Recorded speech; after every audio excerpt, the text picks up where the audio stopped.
Alright, we should be live. Back. We're working on Ygra, Eater of All. Here it is in case you haven't seen it. It is relatively early for me. 9 a.m. where I am. Usually I stream closer to like 11 or noon. But today is going to be the early access event for Duskmorn. Unsurprisingly, with my small viewer count and whatnot, I am not going to be participating in that, so I will be watching like most other people. So before that starts, I wanted to do my excuse me. It's early. Not that it helps later in the day. Usually lunch will also make me a bit phlegmy, so but yeah, I wanted to work on Ygra before the event goes live, so that way I can focus on watching other players play the new set and see what I can learn. So we're at 125 cards. We've been cutting like 10 per stream, roughly. Give or take a card. So we just need to cut half the cards on the list and then 5 other cards after that, and we'll be done. Then we'll have 60 spells, we'll figure out the 40 lands, and everything will be good. Alright. Still not cutting Demonic Tutor or Soul Ring. Maybe we can cut like 1 more of the land ramp spells or 2 more of them. Necropotence is too much good card draw at this point. The only downside with Necropotence is that if other players make us discard, our cards will get exiled regardless of what else they had going on, so yeah, Necropotence doesn't care why you discard cards. It's just like, no, if you discard a card, it goes to exile. But I needed those. Fine. It draws way too many cards, especially when we're gaining this much life. Like, we'll be able to easily draw, like 3 or 4 extra cards per turn cycle without it being at all problematic for our life total in almost every case.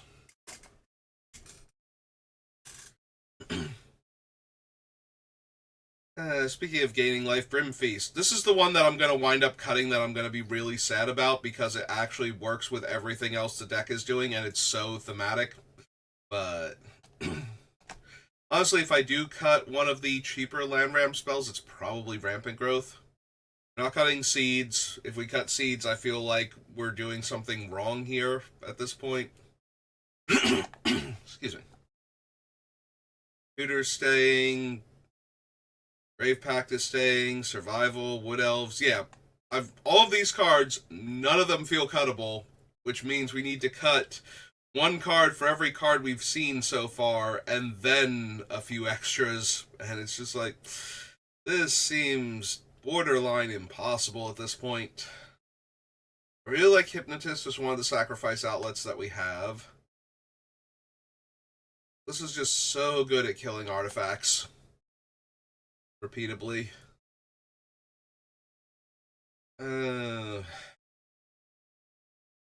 we just lose the Pentavis? Like, I do like the way Pentavis interacts with our commander and with the Grave Pact effects.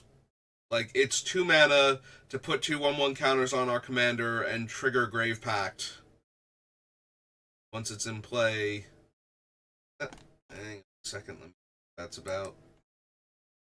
Got the screen. Oh, it's just random. Nothing important. Like, oh, my security thing has a message for me. It's like, okay, what have you got? It's like, oh, no, this is just you trying to get me to buy the upgraded version. I'm already paying you for the regular version. Eternal Witness. We already cut the Eternalized Witness. So, don't know if we can afford to cut this one also. It is, I think, our only real way to get back things that have gone to our graveyard at that point that aren't creatures that we might need.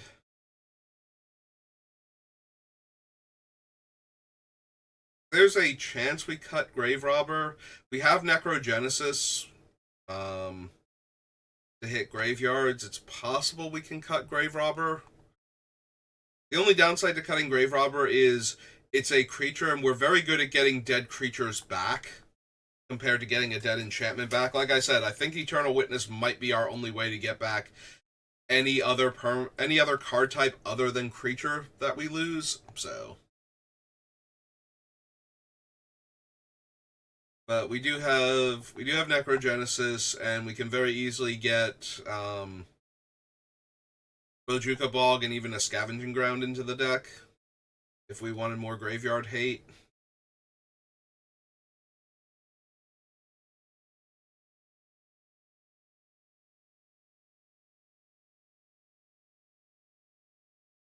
We actually need Doubling Season. Like, I know it works well with the deck. It's doubling up Ygra's counters, and every time we would make a token, we get 2 tokens. But do we actually need it?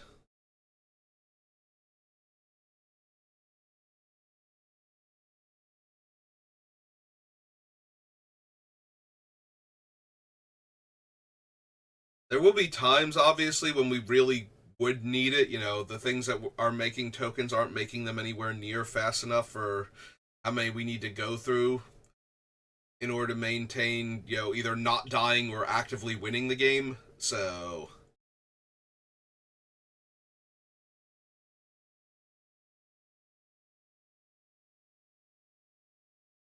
do we need the extra tokens for the most part?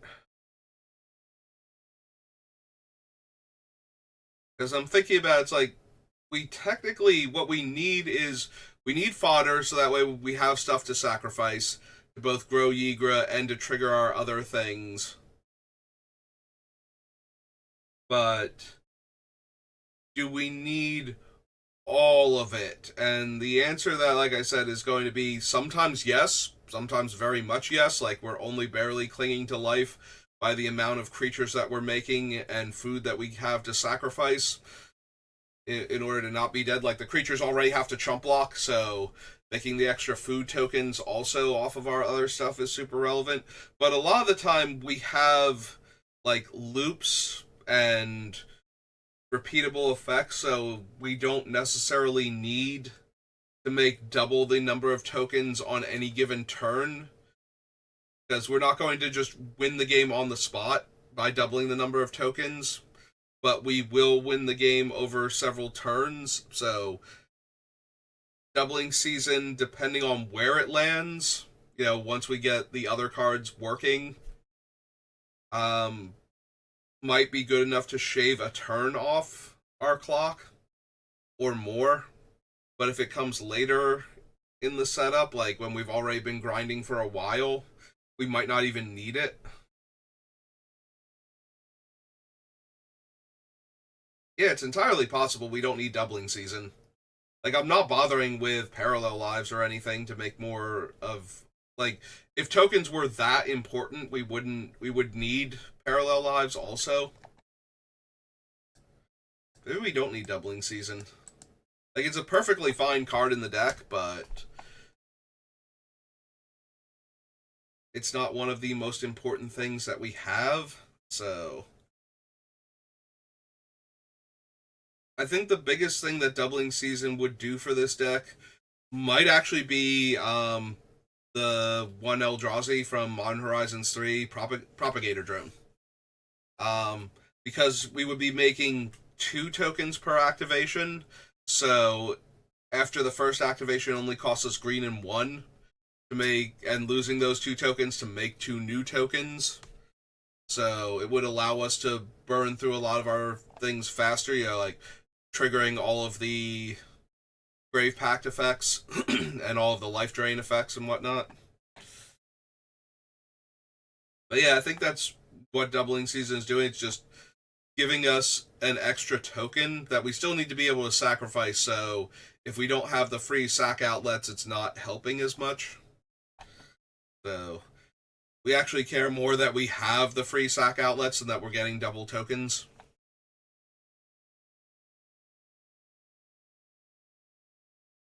Yeah, we're already I'm already reaching here for cuttable cards. So a card that's making the other cards better but isn't doing anything itself, like kind of low impact. Speaking of which, all right, so if we're trying to win by us gaining life makes the opponent lose life, I don't think I can cut exsanguinate, but it's not. It's bypassing like all of the other ways that we're doing it. Is just cutting directly to the no. They're gonna lose a bunch of life. I'm gonna gain a bunch of life, and that's gonna make them lose a bunch more life. Like it's the least on topic card, but one of the strongest things we can possibly be doing in this deck. So part of me wants to cut it because it's not getting to where we're going by the route that all the other cards in the deck are trying to take. It's just like, no, I don't want to do all of this. I'm getting on a plane and I'm going to land at the location that we're going to. I don't want to go on this drive. I don't want to watch all of these creatures like get made and get sacrificed and slowly drain the opponents. No, I just want to cut to the part where they lose a ton of life all at once.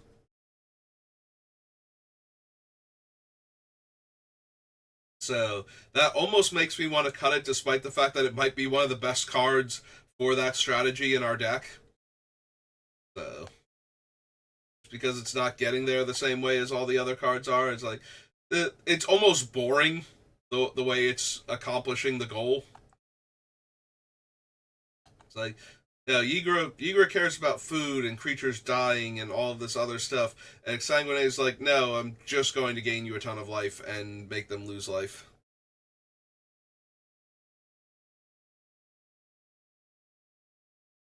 I could see cutting it for that reason.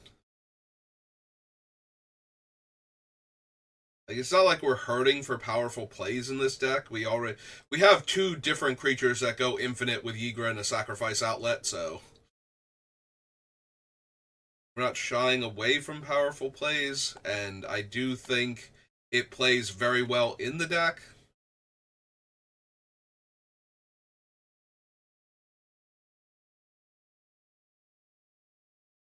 It does seem to be one of the least interesting cards as far as you know. It does the thing we want, but it doesn't do it in a way that all the other cards are doing, and therefore feels out of place. Turn Liliana, Cauldron Familiar. Really don't want to get rid of Trail of Crumbs.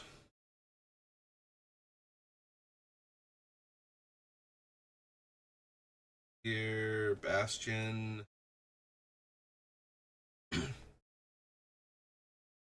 Is it possible we don't need Cauldron Familiar? So it enters the battlefield, each opponent loses a life and I gain a life. I sacrifice a food to bring it back from my graveyard.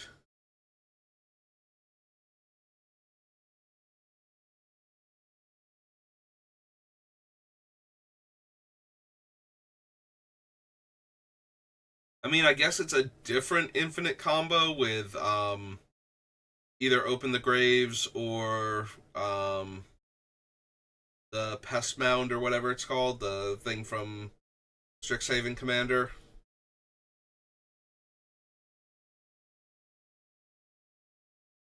Like all of the words on it make it feel like it should be in the deck, but does it actually need to be in the deck?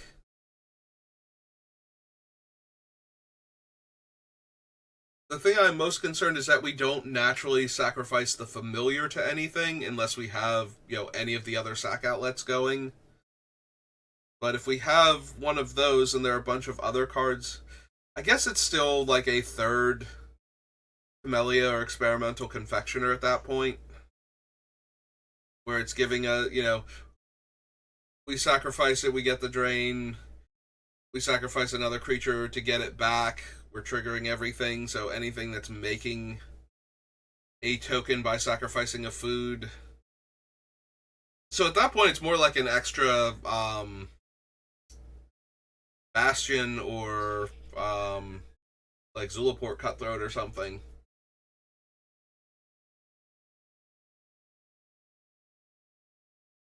In how it functions in the deck.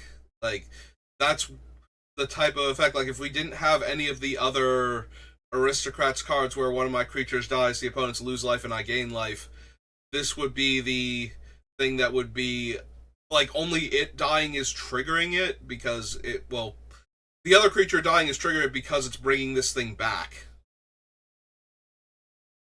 But it's still having that function at that point. So, do we need a card that is in all other situations a worse version of that? Maybe not.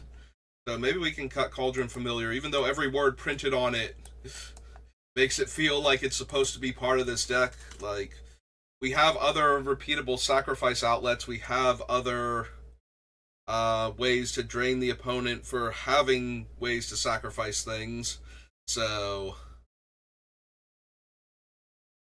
it's kind of resilient though, like compared to Zulaport Cutthroat or Blood Artist. Like it doesn't just stay dead and require a completely different card to start reanimating it.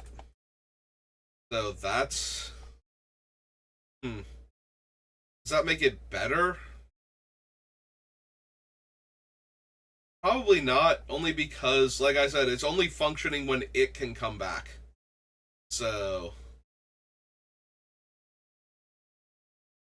yeah.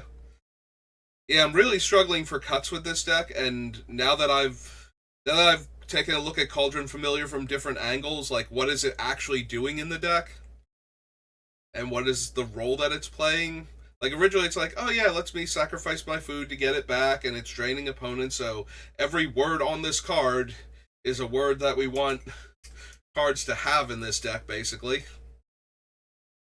And at the same time, what it's functionally doing is just being another Zulaport Cutthroat if I have a sacrifice outlet already. And ways to make like more creatures. Or just being a Zulaport Cutthroat because we can sacrifice our creature to bring it back, and then we have a way to sacrifice the cat to get it back in the graveyard. So that we can sacrifice another creature to bring the cat back and drain. Yeah, no, it's kind of just worse Cutthroat at that point.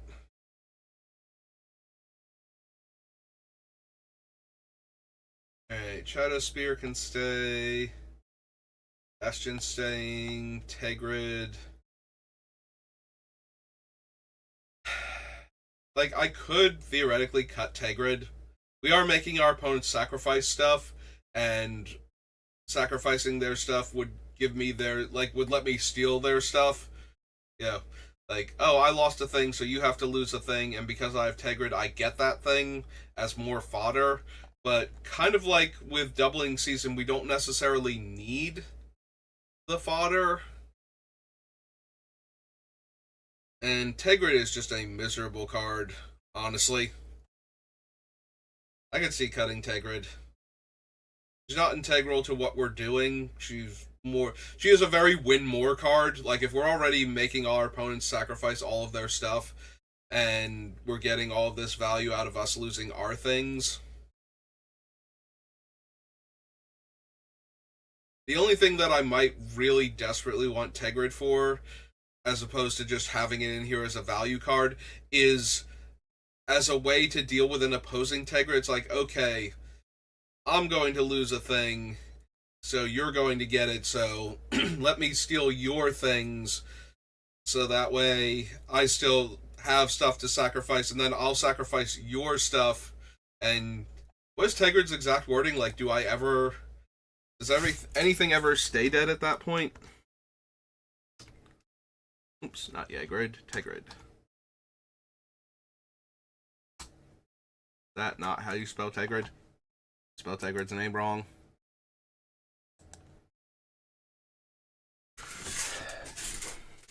Or is it just because I spelled Tegrid's name wrong originally? Is it Turgrid? Is that what I'm doing?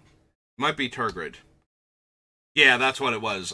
I keep missing that there's another R in Tegrid. It's Turgrid.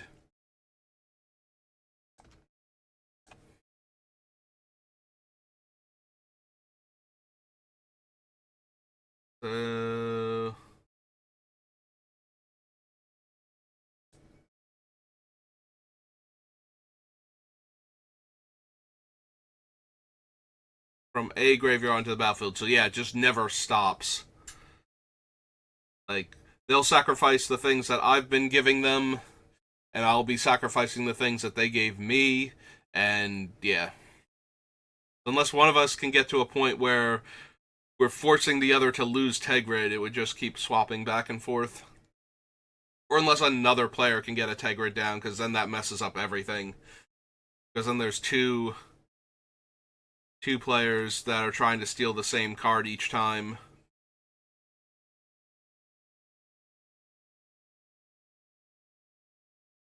Yeah, excuse me. So, I can see cutting Tegrid.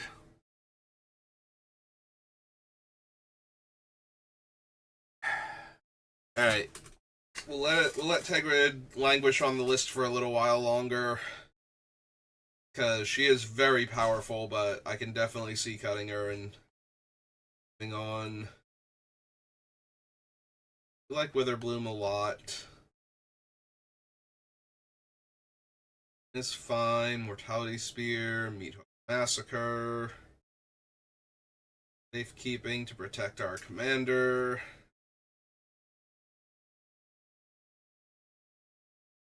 Sheoldred's another one of them where it's just like, it's gaining me life for doing something I want to do anyway. It's a massive non-bow with Necropotence, but past that, it's fine. Like, she's still doing really well as long as... If I have Necropotence out, I'm no longer gaining the life, which means it's not triggering all of my... When I gain life, opponents lose life effects. But it's still only one card in the 99 that's doing that. And we have a few other cards that let me draw cards specifically, so Sheoldred can still trigger off of those. I could see cutting her, though, because she's only, like, 2 life per card, and then 2 life, like, opponents lose each time they draw cards on top of that, but she is in here because she gains me life while causing opponents to lose life, and that's kind of the whole theme of the deck here. But much like Sanguine Bond, or not Sanguine Bond, Exsanguinate, she's kind of doing it in a roundabout way. Like, she's not draining the opponents, she's making them lose life for drawing, and she's letting me gain life for drawing, so it's only a straight up lose 2, gain 2, if everybody's only drawing 1 card at a time. Which will not be true most of the time.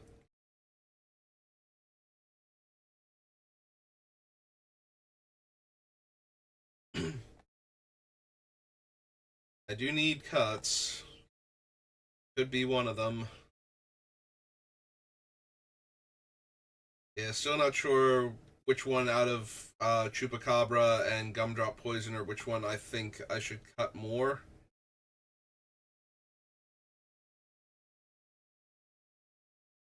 Like, it might still be the Gumdrop Poisoner just because I can't guarantee that I'm going to gain enough life in a single turn to kill, like, much larger threats.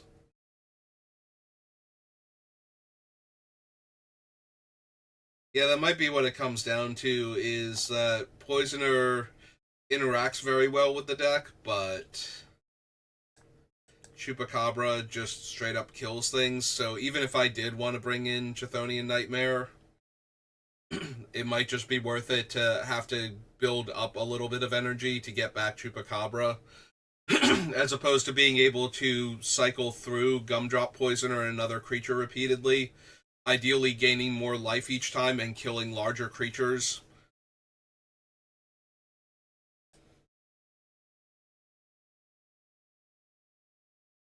Yeah, okay, I think we lose the Gumdrop Poisoner then.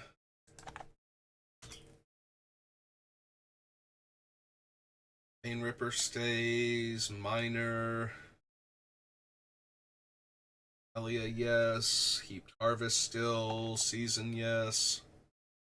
It's our commander, we kind of need that. Tenacity, yes.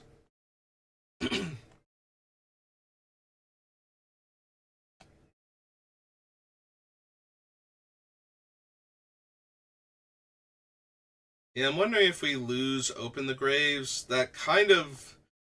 I, th- I know we have the Pest Mound, whatever it's called. Um, what is? Do we have any of the other? When my creature dies, I get a token. When my non-token creature dies, I get a token. I don't think we do. I think those are the last two left. But Open the Graves is kind of a do nothing 5 drop, and the pests have more value than the zombies because they'll be gaining me life, which will trigger the other things more often.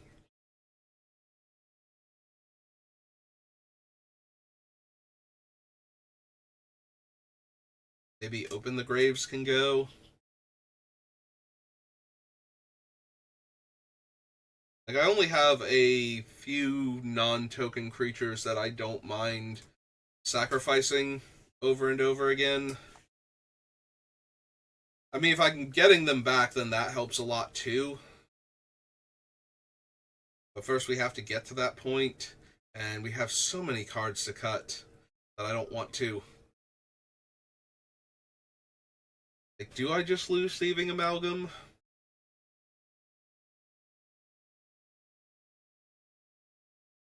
Blight. Okay, it's called Blight Mound. I could not remember the blight part of it. It's like I know it's a mound and it makes pests. That pest mound does not sound correct.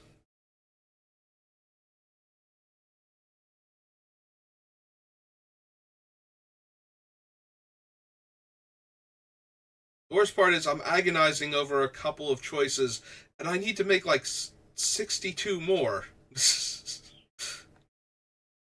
Like 62 more of these cards need to go. This is ridiculous.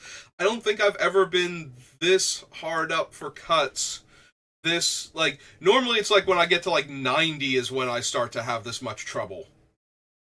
We had this much trouble at like 150. Oh my god.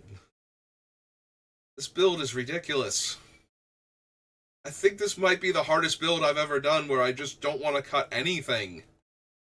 Alright, let's go evaluate my ramp and see what else I can cut from there. And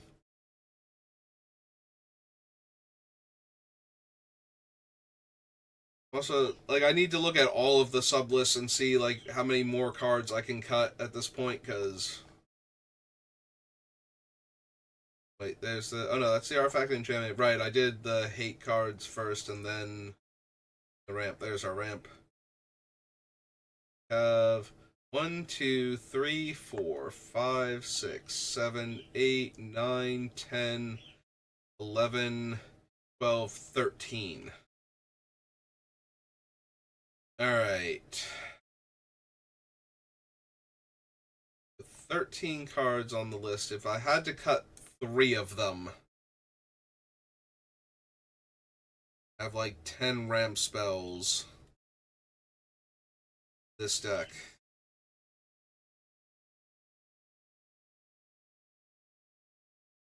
Because that's a tenth of the deck is ramp spells at that point. So.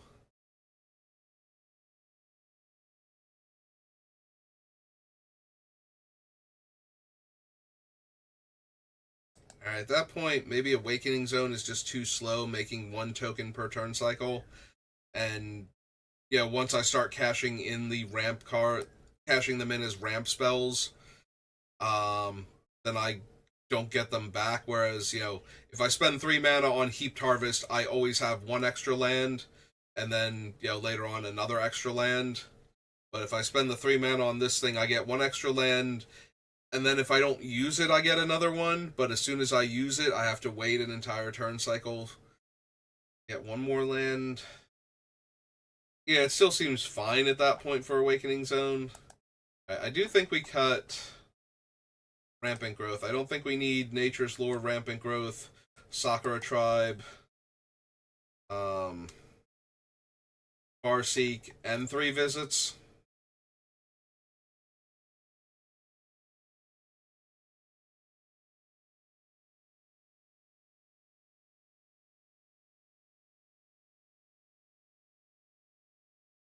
Wood Elves, Farhaven Elf. Awakening Zone, Heaped Harvest, Kodama's Reach, and Cultivate. Wood Elves gets a Forest. Farhaven Elf gets a Basic.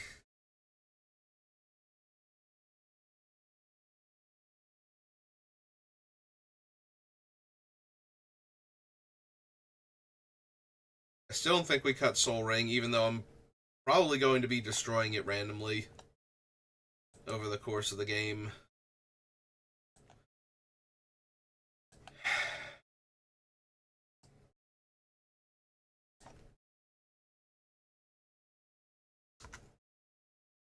Yeah, Awakening Zone, I can see cutting Awakening Zone. I can see cutting Bitter Blossom, honestly, at this point.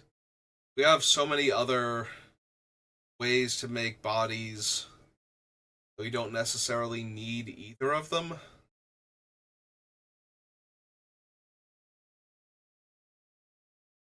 Alright. What is the worst ramp spell we're still running? There's a part of me that is saying Soul Ring. It's like, we do randomly blow up artifacts on like 3 different cards. We're going to kill our Soul Ring eventually. We're intentionally going to kill it in order to kill like all of their creatures because of Ygra, so. But at the same time, it's just such a powerful ramp spell. And by the time we're killing it, there's a good chance I don't need it anymore, so it will have already served its purpose.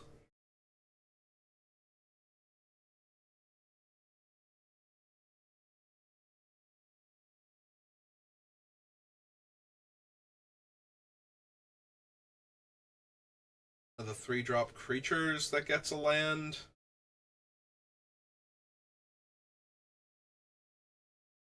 I can definitely see that. Like, the other 3-drops are getting me 2 lands, the 3-drop creatures are getting me a land, and providing fodder for Ygra.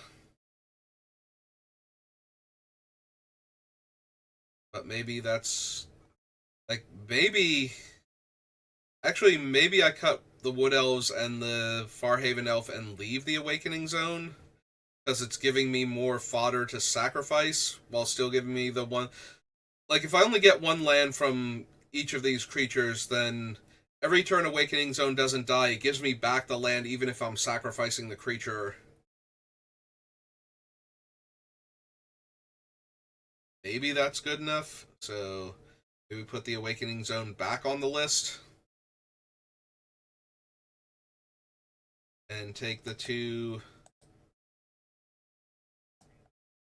3-drop elves off the list. Farhaven goes.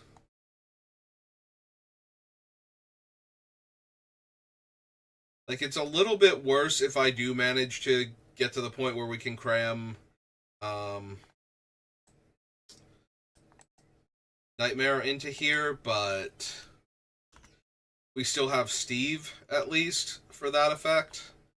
And without Nightmare, I think all of the other ramp spells are just better. Yeah. Let's get rid of Wood Elves, Farhaven Elf, and Rampant Growth.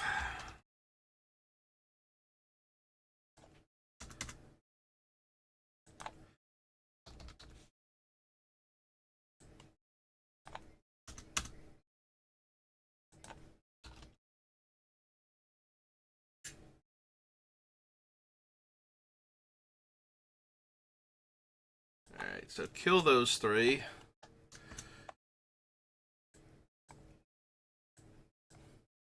Finally below 120. We need to cut less than half the cards remaining on the list. Technically, we need to cut half the cards on the list rounded down.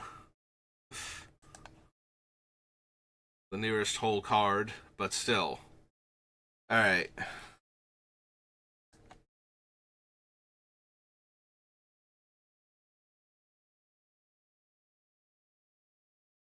One, two...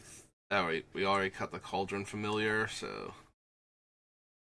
We cut any of the other ones still on the list? No, so we have 1, 2, 3, 4, 5, 6, although it's only letting me sacrifice tokens. 7, 8, 9, 10, 11. So technically we have 10 non-land ways to sacrifice permanents. Mostly creatures is what I care about, but... So...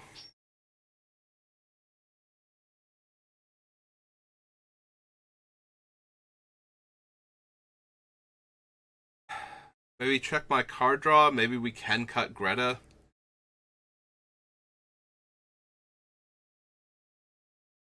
It's also possible we cut Razaketh, but this is the type of deck where Razaketh excels, so...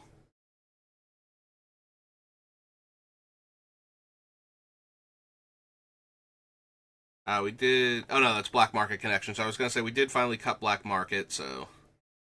We have 1, 2, 3, 4, 5, 6, 7, 8, 9, 10. Yeah, it seems reasonable for card draw.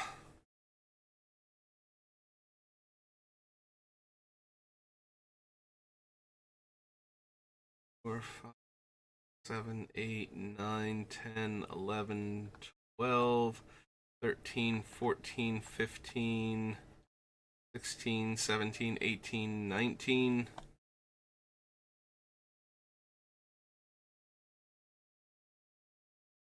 Yeah, with a third... Oh, we did cut the Gumdrop Poisoner. So with a third of our deck being able to remove creatures, I am wondering if we don't need to cut a few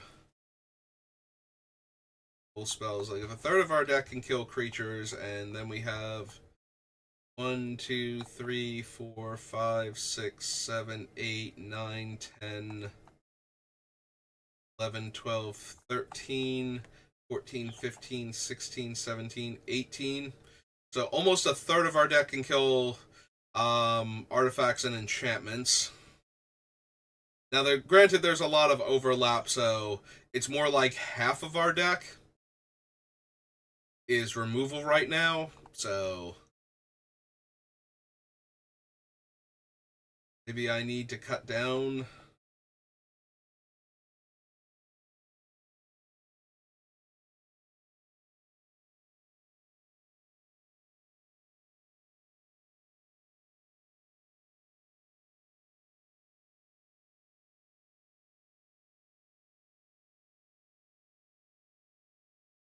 We don't have a ton of repeatable removal. It's literally Glissa and Nissa are two things that can keep killing stuff turn after turn.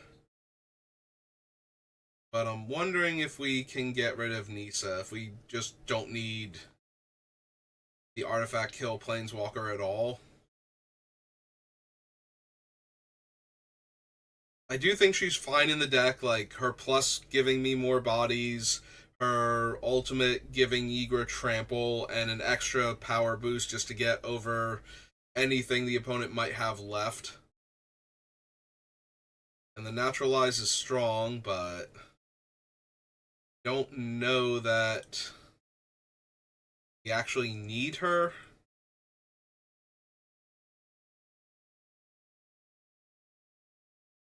Might not need her. We might not need Pest Infestation. I think it's a good card in the deck, but we're most likely, like, I think the most we can reasonably cast that for is 3, like 3 dead artifacts and enchantments. And 6 pests. Which is not terrible at all, but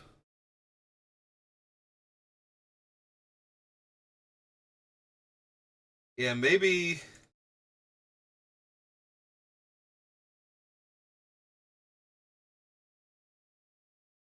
we just don't need them. Yeah, so if we cut, like, Pest Infestation, if we cut Nissa,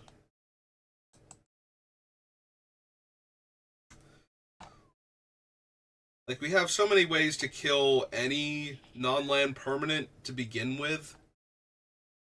And we still have cards that are taking advantage of our commander being able to wipe the board by turning creatures into artifacts. Like, we have the Seeds, we have the Season, we have Creeping Corrosion. Like, it does still matter that all of our opponent's creatures are artifacts, or our card effects, so We don't need a ton of cards that are killing specifically artifacts. Or artifacts and enchantments. Like, I think Lissa's fine because she's repeatable.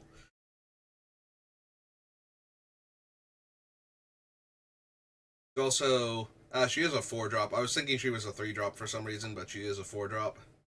Manglehorn we could get back if we could squeeze Nightmare in here.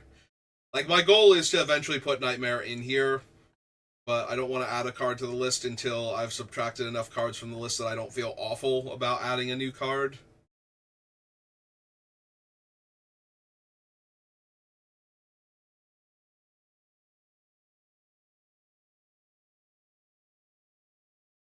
Like all of these as far as removal spells go. Alright, what's only killing creatures down here?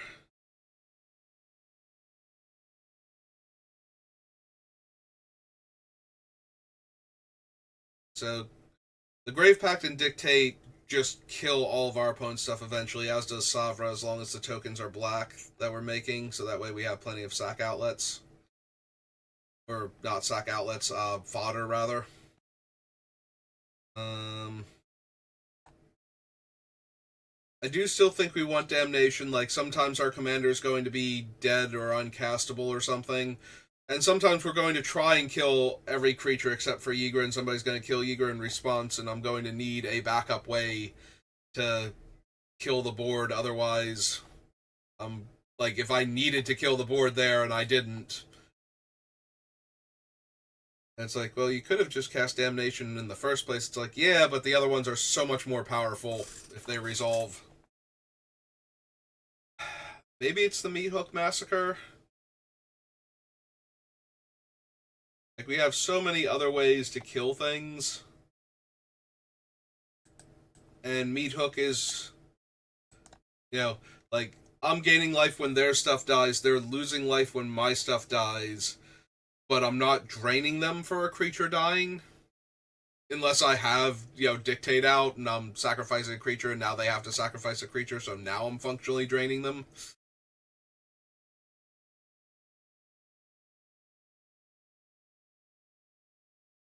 Yeah, I think Decree of Pain is just better than Meat Hook. Like, Decree's going to kill a lot of little creatures anyway, most likely. Meat Hook Massacre, in order to kill, like, 3 toughness creatures, I have to cast it for 6. So... Or, no. No, Meat Hook is just double Black and X. I would need to cast it for 3, so it does still work in that regard. That's still 5 mana, though, which is what I'm cycling Decree of Pain for. I don't get to draw a card. So they really need to be like 3+ toughness creatures in order for me to want Meat Hook more than Decree. Because the upside about Meat Hook is it's going to be very hard to kill Ygra with it.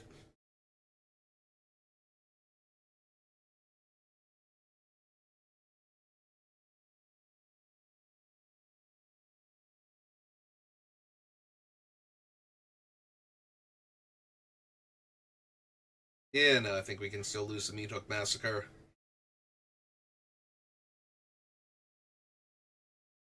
We have Toxic, we have... Like, it's even possible we do actually lose the Decree of Pain also. We have Toxic, we have Damnation. And then we have the other things that will wrath the board if we have Ygra out.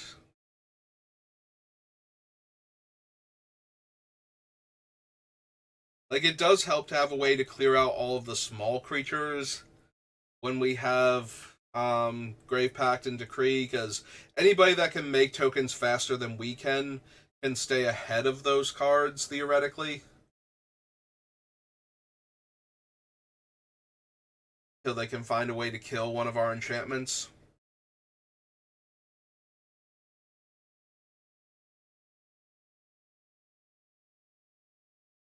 But that's really the only situation where we desperately need Decree of Pain specifically.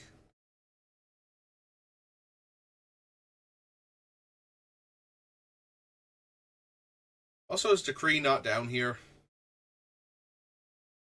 I don't see it in the creature kill spell pile.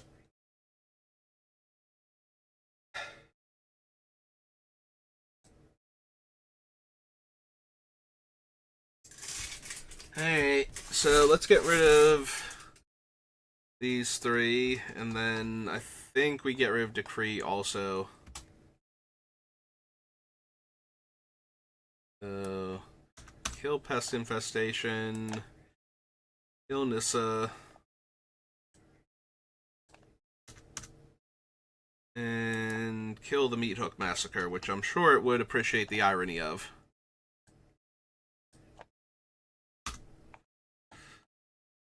And then go find Decree of Pain.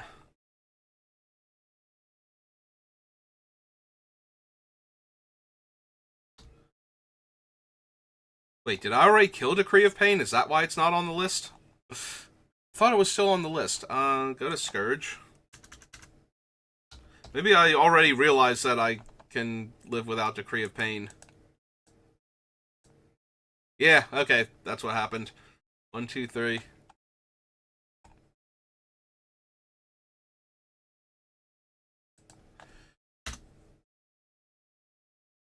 Alright, hang on 1 second. I'll be right back. Alright, my mom needs my help with something, and we're almost at the hour mark anyway, so I'm going to call it a little bit early. So I will see you next time. Thank you for watching.